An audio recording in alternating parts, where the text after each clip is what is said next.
Hey everybody, I'm Lisa Young Sutton, and today we're going to explore the Lenormand Cross card.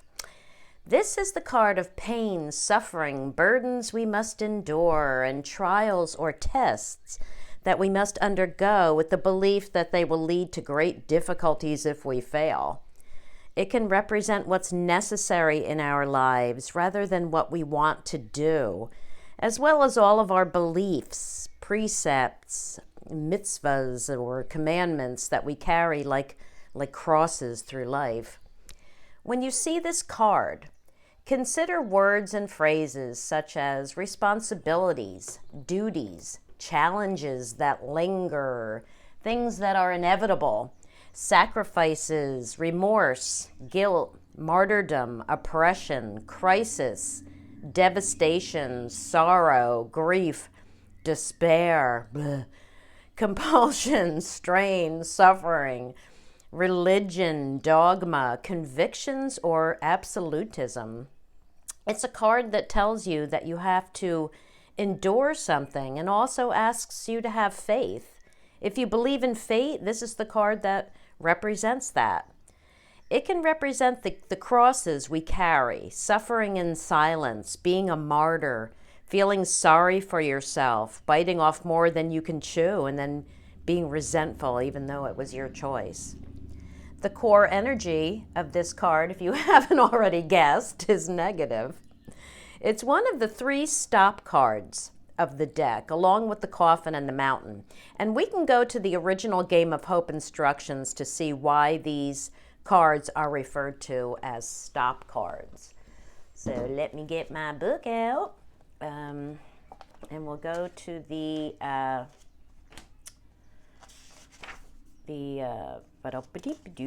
original Game of Hope. Here it is, Game of Hope. Hang on, let me read that.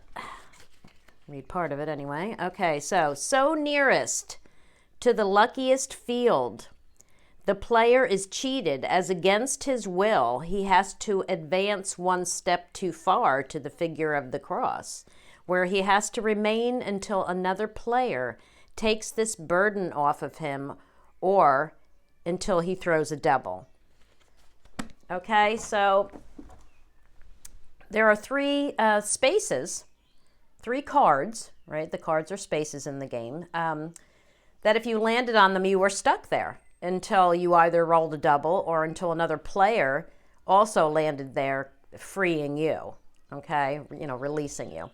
So, this correlates with the meaning of these cards, as they all hinder us, detain us, or temporarily hold us back in some way. Of the 3, the coffin is the only one that really brings an ending, to what precedes it. So, or maybe what's below it. Anyway, while the cross itself doesn't imply endings, it often appears in readings about difficult endings, representing the suffering that accompanies them. So that's why some people confuse this as a card of endings. Hey, settle down over here. Straighten up. Okay, so my cross is collapsing over here. Descriptive meanings. The cross can describe situations as heavy and trying. Locations can be intersections where you're stuck, or any religious or sacred place where people go to worship or on pilgrimages. Places where you see crosses, such as graveyards or the Red Cross, right? You can see in this card here, it shows a graveyard. Okay. Occupations can include all religious vocations, non-profit, humanitarian careers such as the Red Cross, Peace Corps, United Nations, volunteers, that kind of thing. Careers where one puts others' welfare before their own safety, such as rescue workers, can also be described by this card, along with others, of course. Now, if it shows up when you're trying to describe a person, they would be, a person's personality, they would be serious, burdened, reserved, grim. They would have a negative outlook. Someone who sees everything as a struggle. And, we often use pessimistic to describe this card, but that really is more of the coffin for me. This is more of just like a person who is just weighed down by life, that kind of thing. They may be religious or pious, someone who strictly adheres to established dogma, a martyr, someone who wants to serve everyone, right? They can't say no. They may take on everyone else's burdens as their own, or they're stuck in a state of victim mentality.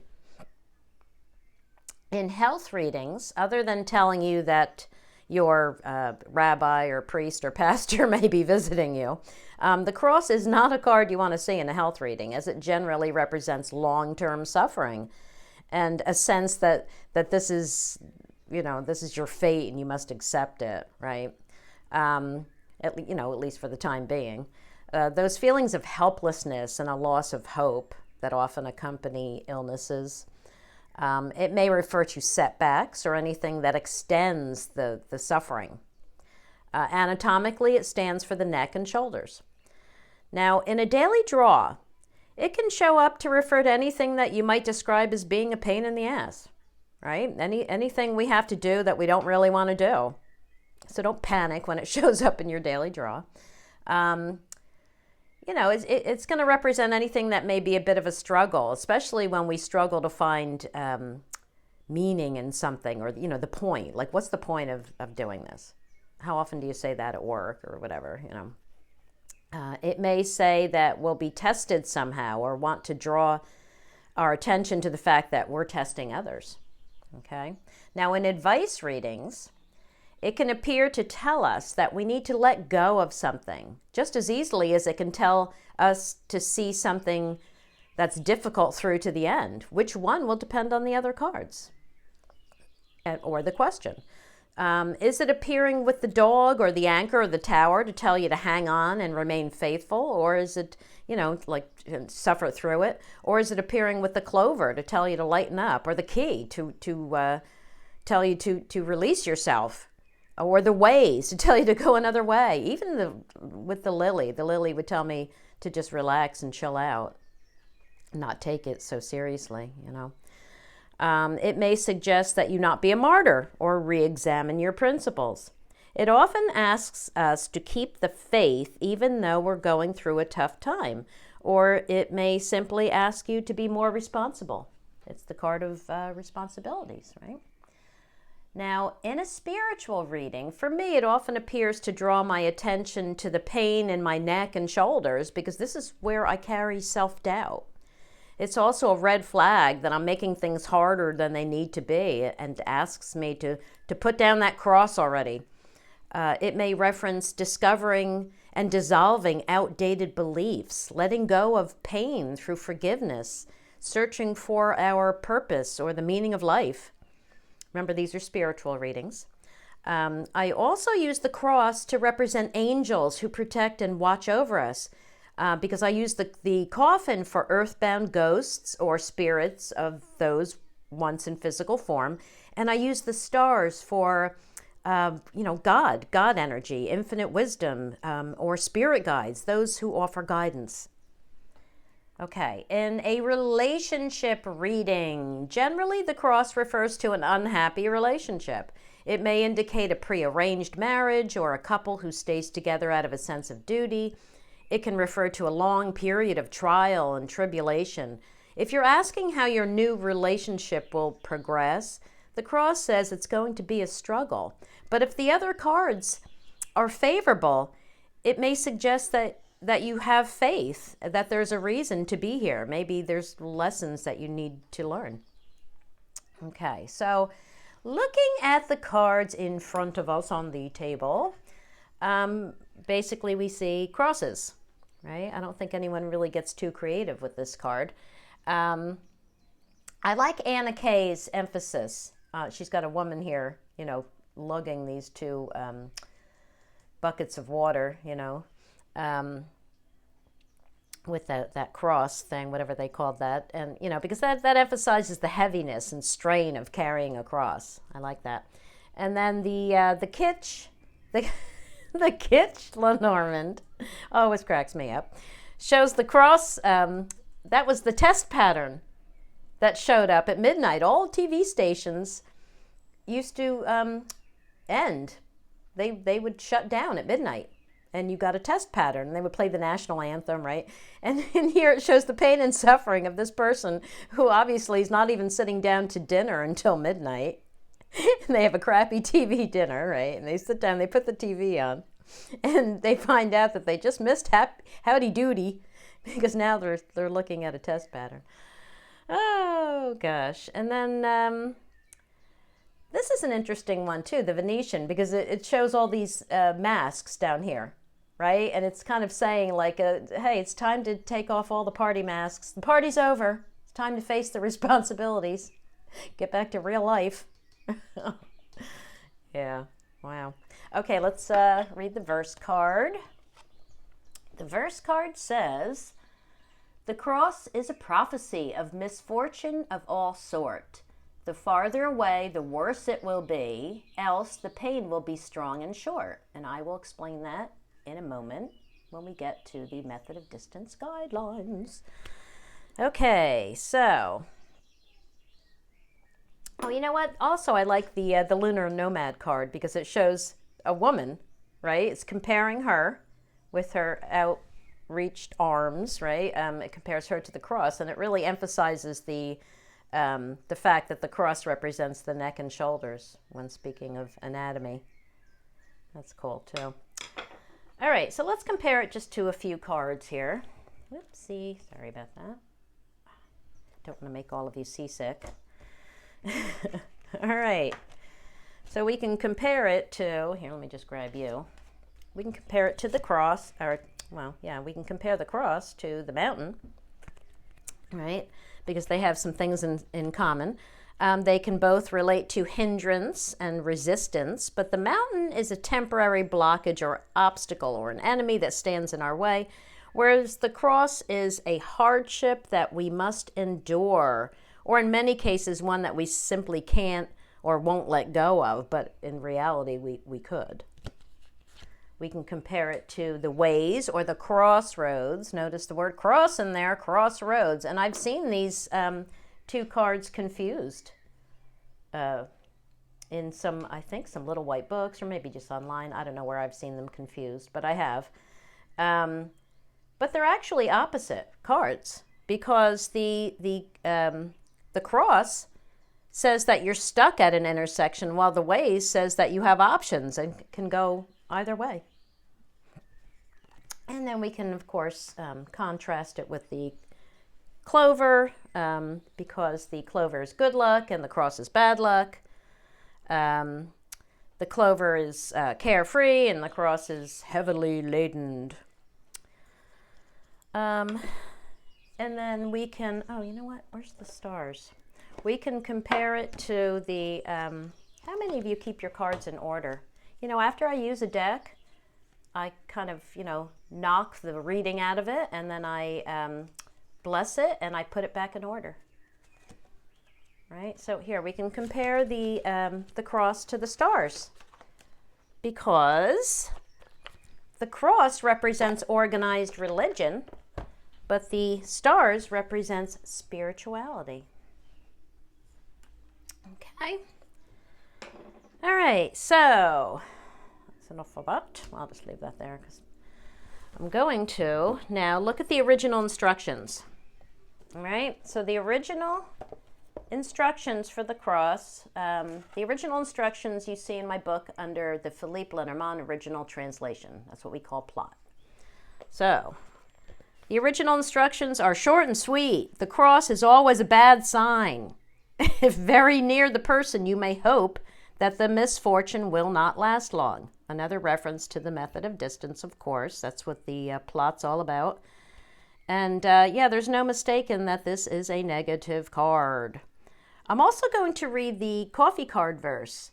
I've included that whenever there's a card, any of these cards that also have a coffee card. I've included it in a few different places in here.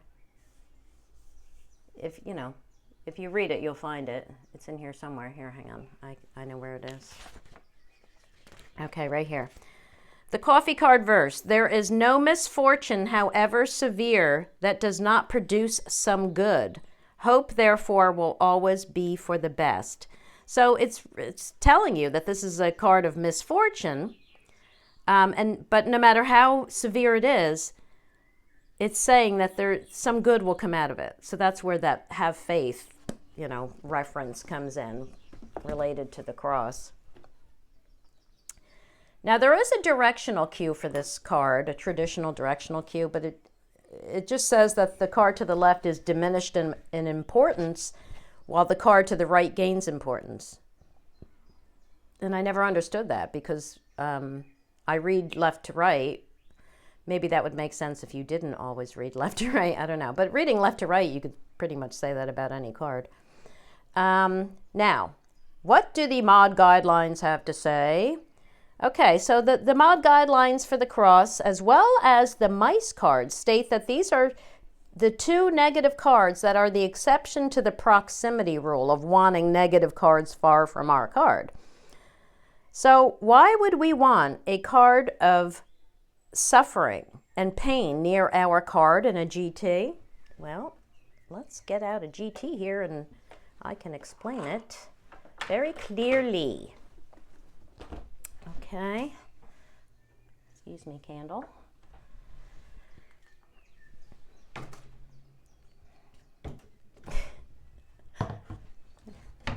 Okay, let's see. Hang on.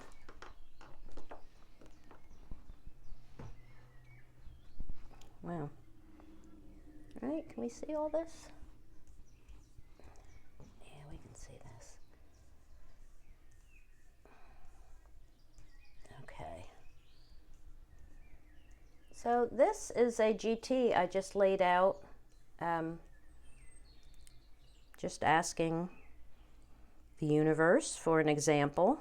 So this was not taken from my files, as I often do. This was just, I like to do this too, because I like to just create a story. It's not for anyone in particular, it's just for teaching, but you can always find a story in it. So it's really cool to do that. It's nice practice too, I mean, think about that. You guys, you want to practice these GTs, just maybe just try asking for a teaching example and lay out the cards and then, decide first you don't even have to, just because it's not a real reading. Just once you lay it out, decide who the seeker will be and have at it. Go to town. Okay, so, all right, so why would we want a card of suffering and pain near our card in a GT? Okay, well, traditional GT guidelines are for general grand tableaus that examine all aspects of our lives over an extended period of up to a year. I mean, how often were grand tableaus laid for someone?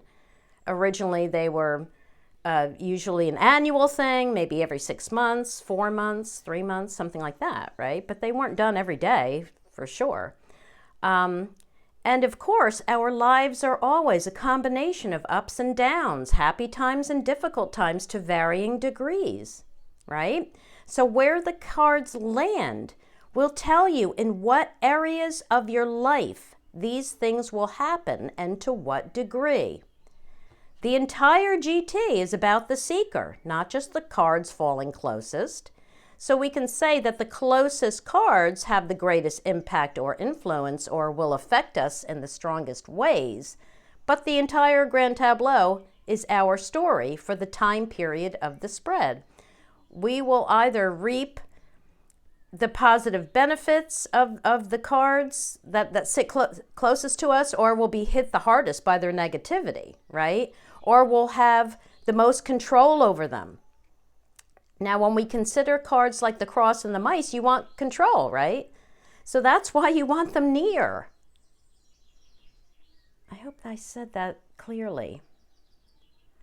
Now, when the cross is near, it says that you have some control and will deal with whatever pain the cross is bringing, making it a short-term issue, okay? Its best position in a mod GT, method of distance grand tableau, is near and under. surrounded by positive cards, and not touching any life area cards, right? We don't want it stabbing us in the head from above. And just as with several other negative cards, right? We don't want the clouds raining on us. We don't want the coffin burying us. We don't want the mountain crushing us. So, there's certain negative cards we definitely do not want to see directly above our heads. We don't want to see them directly above our card, no matter what. Now, with other cards, we naturally look to either side, right? With other negative cards like the snake, the fox, the side, those are cards that we typically look to the side that they're pointing to, facing, right? And then there's other cards like the tower where we want to look to see what's above it, not what's below it. Because like with the tower, we want to see why we're climbing to the top of that tower. What is it we're trying to see, right? And I look at the cross. I mean, here's the cross right here. I look at it as pointing to what's below it, just as I look to see the scythe, well, the scythe here, the point of the blade. I want to see what it's pointing to, right? I look at the bottom of that cross as pointing to something. It's like a big arrow. Okay, now, when the cross is far, the hardships are beyond your control. You're not dealing with them, and they'll stick around longer. The worst placement for the cross is far and above, all right? Though positive cards around it in this position, as well as positive cards around the seeker, will lessen the intensity. So if you happen to see it far and above, look to see if there's positive cards around it, and then go back to the seeker and look to see if there's positive cards around him, because that will kind of balance it out. Right? All right, so we're going to say that this GT is for a man. Here he is. Okay? Now the cross is near. It's in his comfort zone, right? Remember, these are his very near cards, the cards touching him directly, and the next layer out are his near cards. That is all called his comfort zone. So this is near him, right? So being near, the pain and suffering and hardship, whatever it is, will be fast and furious. Now we can see what it's regarding by looking at the other cards around him and around the cross, right? Here, the cross is pointing to the fox. So his suffering will be related to manipulation or sneakiness, right? Again, it's going to be fast and furious because it's near him. And what's it about? Well, what cards are touching the cross? Here we got the heart. So it's relating to something he's passionate about. Something that's relating to love, right? And we can knight the cross and see, oh, here we have ring, all right? So it's about some kind of a relationship, a bond, a commitment, right? And we have the whip. Now, what's touching the ring but the lady? There's the partner card, and she tops his column, okay? So right away, you're starting to see what this is all about, okay? We could say that the rider is bringing new discord to his love life. And here we got the coffin behind the rider. We got it sitting above opportunities and, yeah, so I would say that this is all about problems in his relationship, his personal relationship. All right, now, we can see, too, that the heart is out of reach of both of them. It's just out of reach. And the anchor is far, right? The anchor is far, so there's no hope and stability. It's currently out of reach for both of them during the time period of the spread. We could just make this up and say it's a 6-month spread. All right, now, what if we were to move the cross far from him? Remember, he's our seeker, so let's put it up here. Let's put the cross far, and now it's pointing to his home, okay? Here we could say that he's not feeling comfortable at home or doesn't feel he has control over his personal affairs, right? We can, here's the anchor. We can also say his foundation is shaken by confusing troubles. Now, being far, this is going to last throughout the entire period of this spread. Now, take note of any life area cards. Let's say the anchor is your work card, because after reading for the cross in relation to the seeker, now you're also noticing that the cross is touching a life area card, your work card. So when you go to read around your work card, now the cross is part of that story, right? So you could say that he has an oppressive new boss. We have authority, right? Here's the bear. We could say he's got an oppressive new boss, and he's changed his loyalties. Okay, the problem is coming from higher up, but it's going to affect his department. And there is a solution, but it's complicated and would require him to untwist the path of betrayal. Ooh, that was good. I like that. Or something to that effect. Okay, so that's it for the cross card, my friends. For more information on this card and everything Lenormand, go ahead and grab my book, which is available from all major booksellers in hard copy and ebook format. All right. Thanks for watching. Now go play with your cards. Bye now.